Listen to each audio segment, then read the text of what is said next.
Admiral Zex Thara stood on the command bridge of the Dreadnought Times Eternal Dominion *, staring at the tactical display with growing confusion.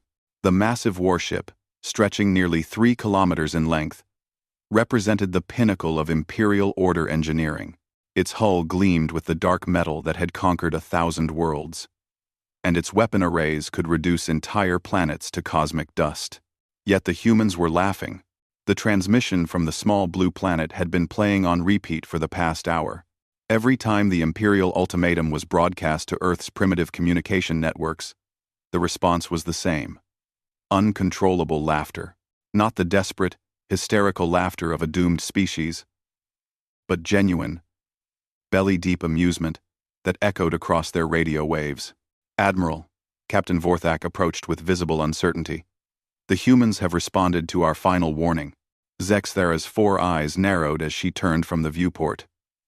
The Imperial Order had perfected the art of subjugation across 17 galaxies.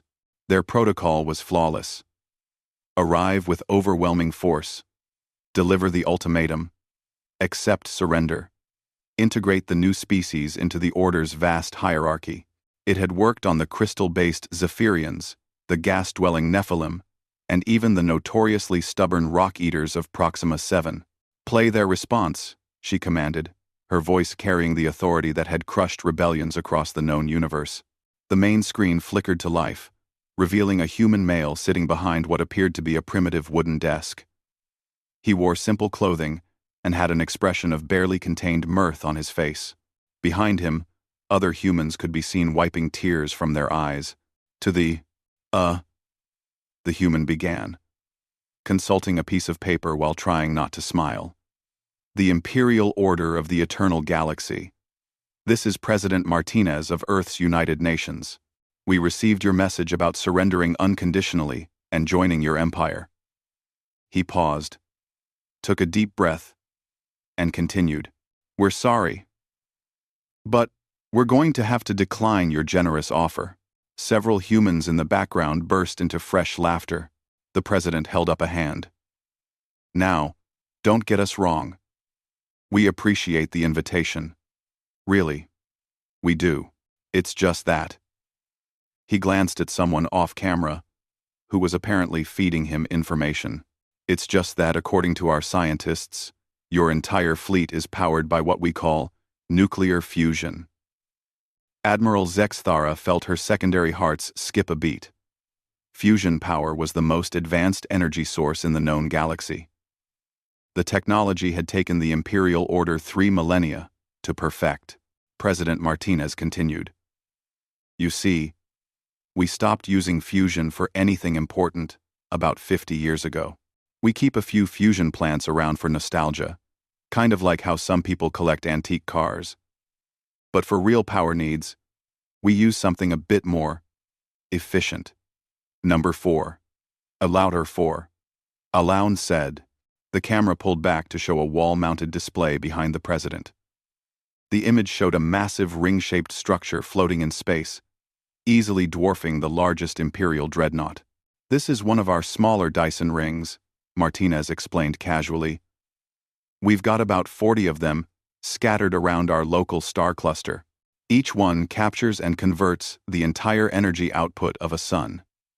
We use that power for mining asteroids, terraforming planets, and running our really good coffee machines. Captain Vorthak's breathing apparatus made a wheezing sound. Sir, our intelligence reports indicated they were a primitive species. They've only had space travel for roughly 60 of their years. Oh, that's true. The president nodded as if he'd heard the comment. We're still pretty new to the whole space thing, which brings me to the funny part of your ultimatum. He picked up what appeared to be a data pad. You threaten to reduce our world to atoms with weapons beyond our comprehension. That's a direct quote. The humans in the background were practically falling over with laughter now. Martinez's expression became more serious, though his eyes still twinkled with amusement. Here's the thing, Admiral. What was your name again? Zex Thara? Right. Here's the thing, Zex. We've been reducing things to atoms since we were cavemen. It's called fire. We figured that out 500,000 years ago. He stood up and walked to a window that apparently looked out over some kind of city. But let's talk about weapons beyond comprehension, shall we? Last week, my 8-year-old nephew built a science project that can manipulate gravity wells. It won 3rd place at his school fair. The kid who won 1st place created a pocket dimension for storing lunch money. The Admiral's tactical display began flashing urgent warnings. Her sensors had been scanning Earth since their arrival, but the readings made no sense. The planet's energy output was impossibly high. The atmospheric composition was actively being maintained by some unknown technology, and there were massive structures throughout the solar system that defied conventional physics.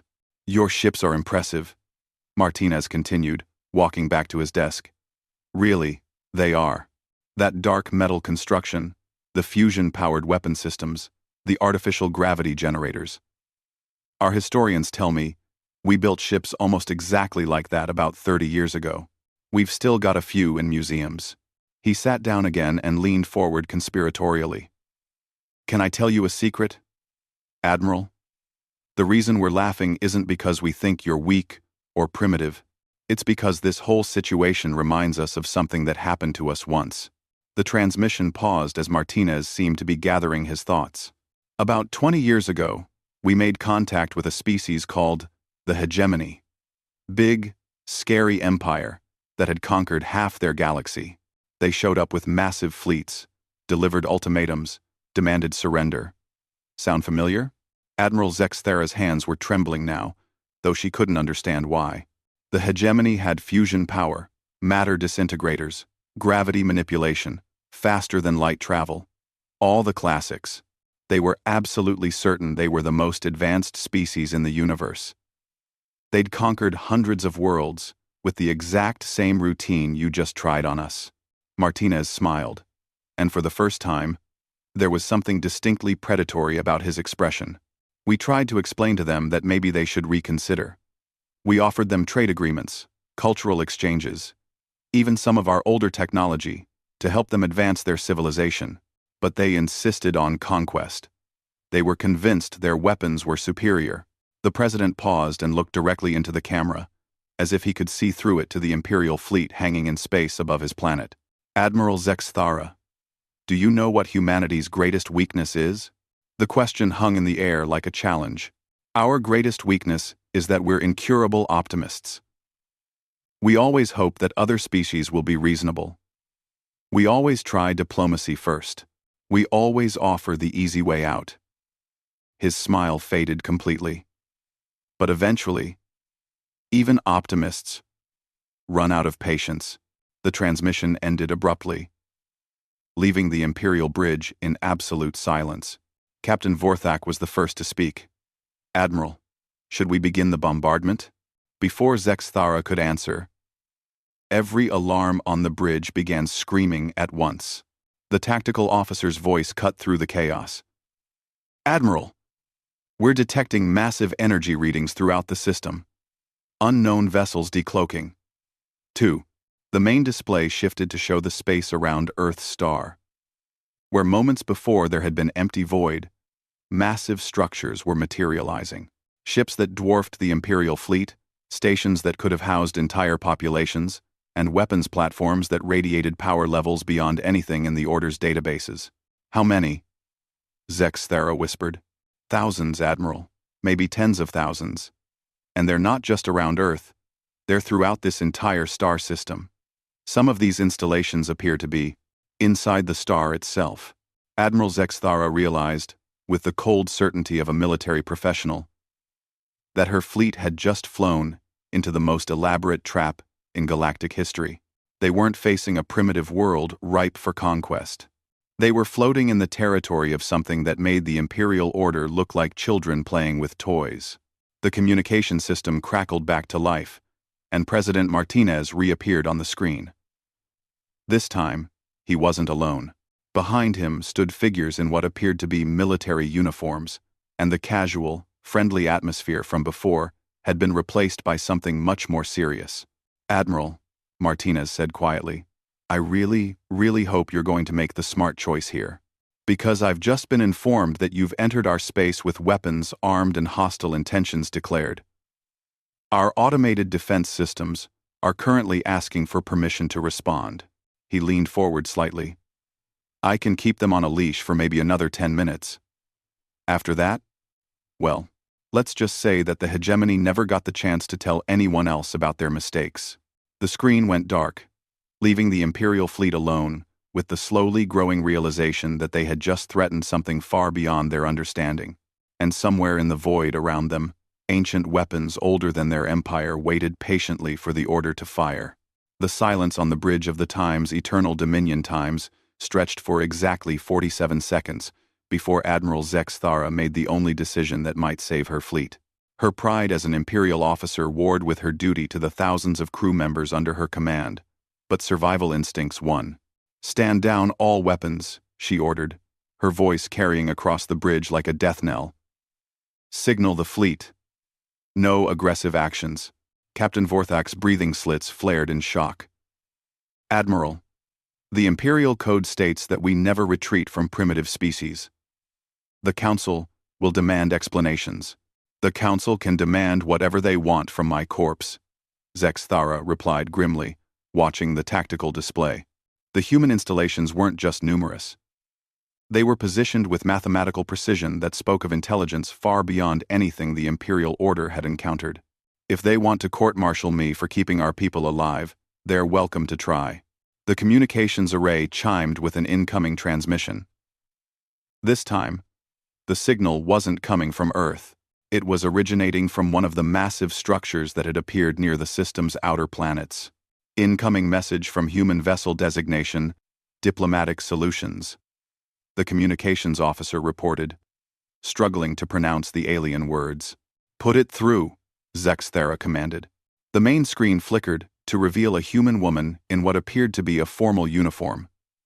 Unlike President Martinez's casual demeanor, this human carried herself with the bearing of someone accustomed to command. Her expression was polite but businesslike. "Admiral Zex Thara, I am Commander Sarah Chen of the Human Diplomatic Corps. I want to begin by apologizing for the rather theatrical nature of President Martinez's presentation. He has something of a flair for the dramatic." The Admiral found her voice. "Commander Chen, we were not informed that humanity possessed such advanced capabilities." "Of course you weren't," Chen replied matter-of-factly. "Our intelligence services have been monitoring Imperial Order communications for the past 15 years. We're aware of your standard conquest protocols. And frankly, they're quite effective against most species. The overwhelming display of force, the technological intimidation, the demand for immediate surrender. It works because most civilizations are genuinely outgunned." She paused, consulting what appeared to be a holographic display floating beside her. "However, your intelligence-gathering methods have some significant gaps. You tend to focus on the most obvious technological indicators: energy emissions, communication networks, population centers. You miss the important things, such as the fact that humanity has been spacefaring for 60 years, but has already established permanent installations in 47 star systems, such as the fact that we've made peaceful contact with over 200 species and integrated their knowledge into our technological base, such as the fact that we've been preparing for exactly this scenario since we first detected your empire's expansion patterns." Admiral Zex Thara felt a chill that had nothing to do with the bridge's environmental systems. "You've been watching us?" "Watching, studying, preparing," Chen confirmed. "The Imperial Order has a very predictable pattern, Admiral. You expand in roughly straight lines from your core worlds, consuming everything in your path. It was simple mathematics to determine that you'd eventually reach our territory." The screen split to show a three-dimensional galactic map. Red markers indicated Imperial Order-controlled systems, spreading across the galaxy like a slow infection. But scattered throughout the pattern were small blue markers that the Admiral realized must represent human installations. "We've been building around you for decades," Chen explained. "Setting up observation posts, early warning systems, and yes, defensive installations. We hoped we'd never need them, but hope isn't a strategy." Captain Vorthak stepped forward, Human. Your species cannot possibly have the resources to match the Imperial Order. We control 17 galaxies. Commander Chen's expression didn't change. But something in her eyes suggested amusement. Captain, may I ask how long it took your empire to conquer those 17 galaxies? 14,000 years of glorious expansion, Vorthok declared proudly. Impressive, Chen nodded. Humanity has been in space for 60 years. In that time, we've gone from barely reaching our own moon to establishing a presence in 47 systems. Our rate of expansion is approximately, she paused as if calculating. The bridge fell silent as the implications sank in. But that's not the important part, Chen continued. The important part is how we expand. Your empire conquers and subjugates. You replace local governments with imperial administration, strip resources, and move on. It's efficient, but it creates enemies. The screen changed to show images of various alien species, all apparently working together in what looked like massive construction projects. We do things differently. When we encounter a new species, we offer partnership. We share technology, combine resources, learn from each other. The Zentari taught us gravitational manipulation. The Thoth showed us how to build in pocket dimensions. The Yerlik gave us quantum computing systems that make our old computers look like cave paintings. Admiral Zex Thara stared at the screen in growing horror. Each alien species shown was working alongside humans as equals, not subjects. The technological exchange represented centuries of advancement compressed into decades. Every species that joins us voluntarily makes us stronger, Chen explained. Every technology they share gets integrated into our collective knowledge base. We don't just conquer worlds, Admiral. We make friends. And friends share everything. The implications were staggering. While the Imperial Order spent millennia fighting their way across the galaxy, making enemies of everyone they encountered, humanity had been building alliances and accumulating the combined knowledge of hundreds of species. This is impossible, Captain Vorthok protested. No species advances this quickly without conquering others. You're right that it's unusual, Chen agreed. Most species follow your model. They develop in isolation, achieve space travel, then either become conquerors or get conquered. But humans had an advantage, which was, we're insane, Chen said with a perfectly straight face.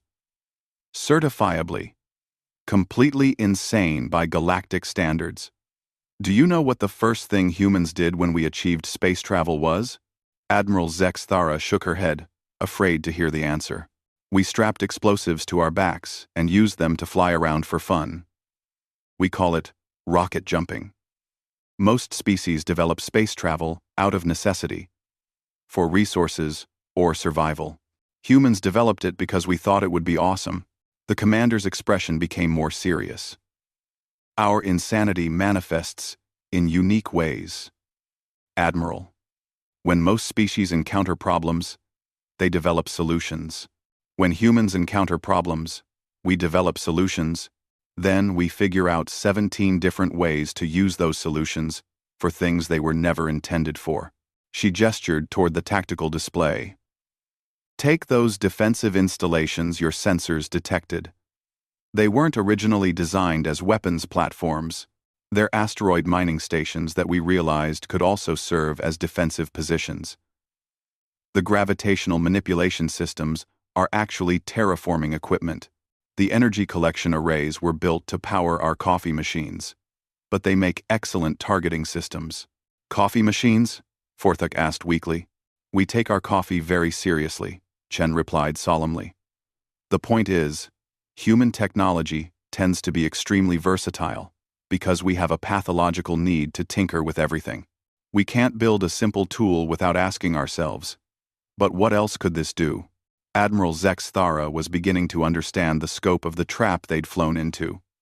It wasn't just that humanity was more advanced than expected. It was that human advancement followed completely alien patterns that made their capabilities impossible to predict or counter. Commander Chen, she said carefully. What are your intentions regarding my fleet? That depends entirely on you, Admiral, Chen replied. President Martinez wasn't joking about our automated defense systems. They're currently locked onto every ship in your fleet, but those systems are designed to give potential threats multiple opportunities to reconsider their position. The screen shifted to show a view of the Imperial fleet from an external perspective. Each ship was bracketed by targeting indicators, and small, fast-moving objects could be seen positioned throughout the fleet formation. Those are autonomous defense drones, Chen explained. Each one is about the size of your smallest fighter craft, but they're equipped with weaponry based on technology we acquired from the Nexus Collective. I won't bore you with the technical details, but the short version is that they can disassemble matter at the molecular level. Captain Vorthak made a choking sound. However, Chen continued, those drones are also equipped with comprehensive scanning and analysis equipment. They're currently conducting detailed studies of your technology, culture, and biology. Not for aggressive purposes, but because that's what we do. We learn. Admiral Zexthera realized that her choice was becoming clear. But she had to ask the obvious question. What happens if we choose to fight? What? Untend clued for simple so. Untend clued. Way. Untend clued. Commander Chen's expression became genuinely regretful. Then, you'll become a footnote in our history books, Admiral. A case study in what happens when aggression meets preparation. Your technology will be analyzed and integrated into our databases. Your crew will be remembered as victims of a political system that prioritized conquest over cooperation. She leaned forward slightly. But that doesn't have to happen.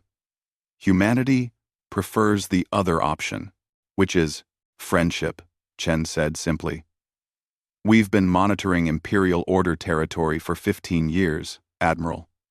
We know about the rebellions on the Outer Rim worlds.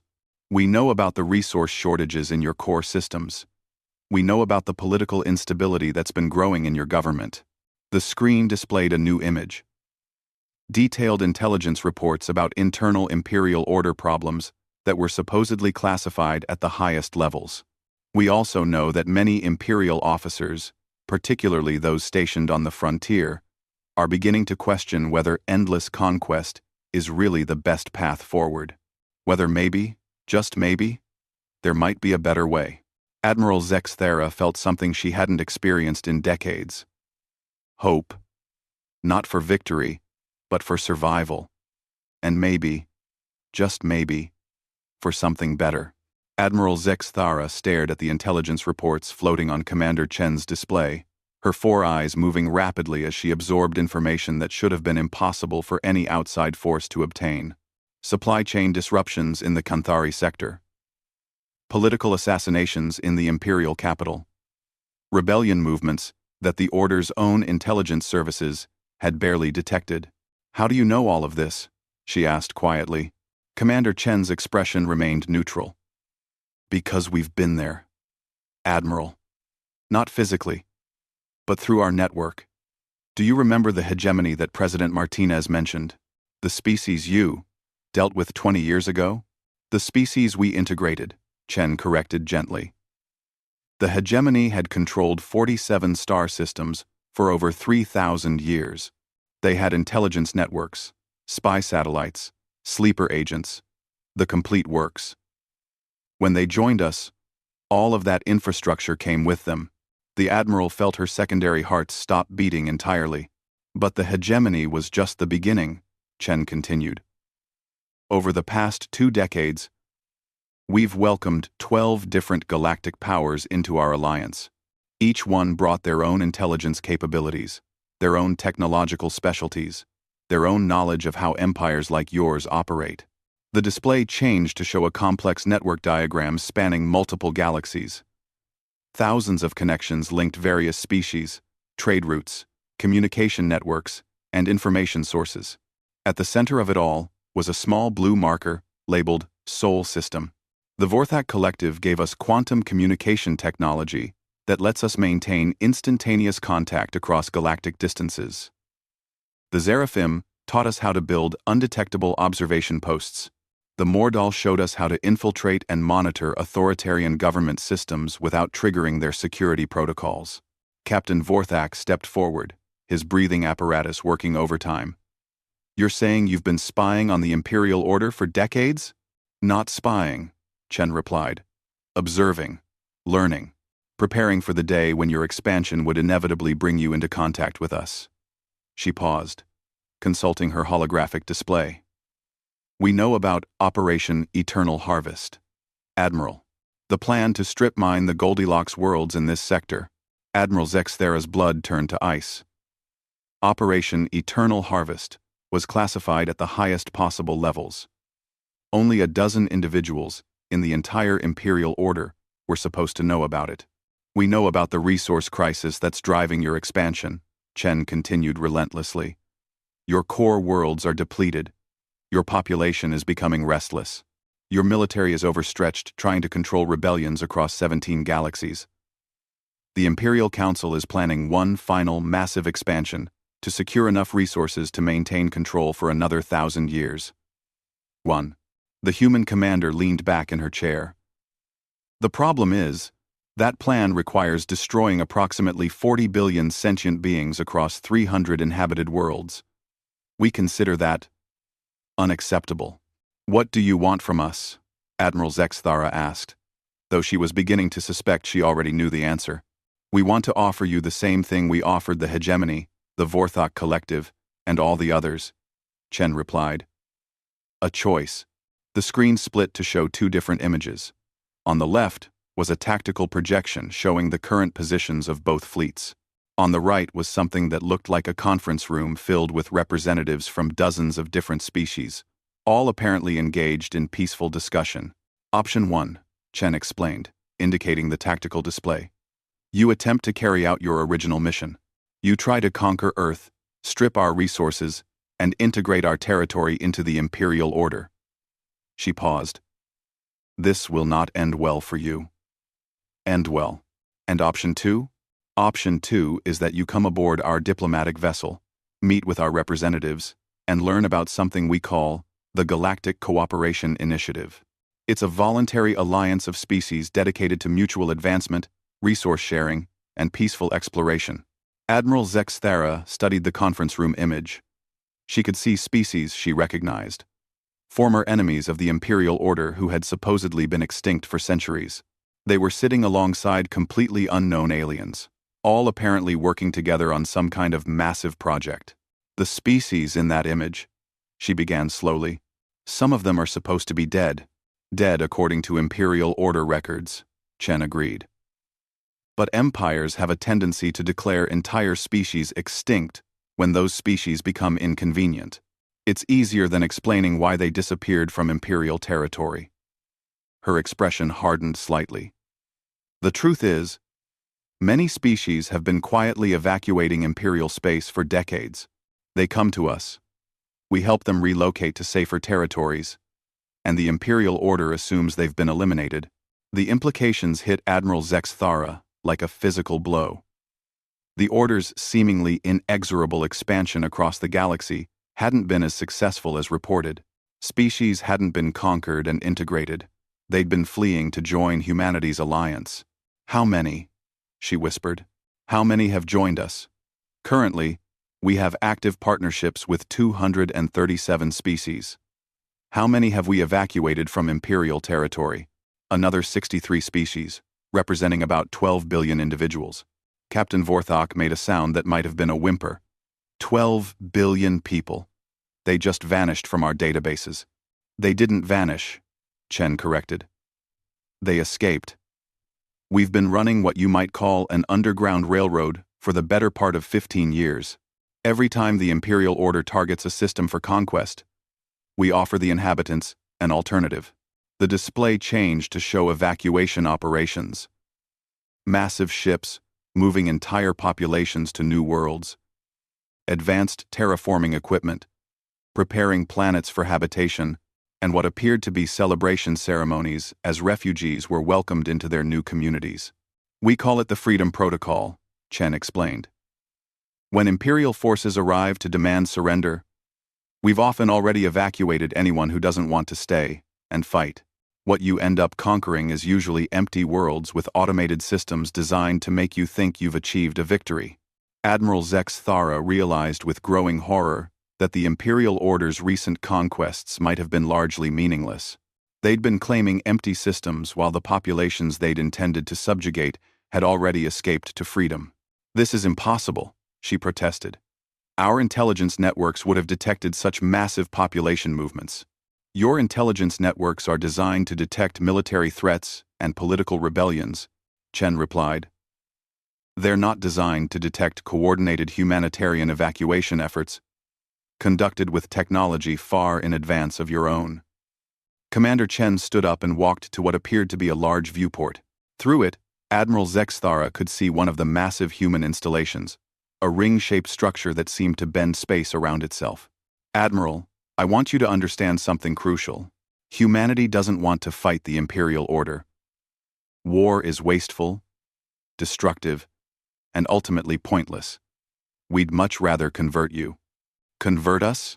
Help you transform from a conquering empire into a contributing member of the galactic community," Chen clarified. "The technology and knowledge your species has accumulated over 14 millennia could benefit everyone. Your organizational skills, your engineering capabilities, your cultural achievements, all of that has value beyond military applications." She turned back to face the screen. "But that transformation has to be voluntary. We won't force you to change, but we also won't allow you to continue destroying civilizations, so you have a choice to make." Admiral Zex Thara looked around her bridge at the faces of her crew. These were professional soldiers who had dedicated their lives to the Imperial Order's mission. But they were also individuals who had families, hopes, dreams, beyond conquest and subjugation.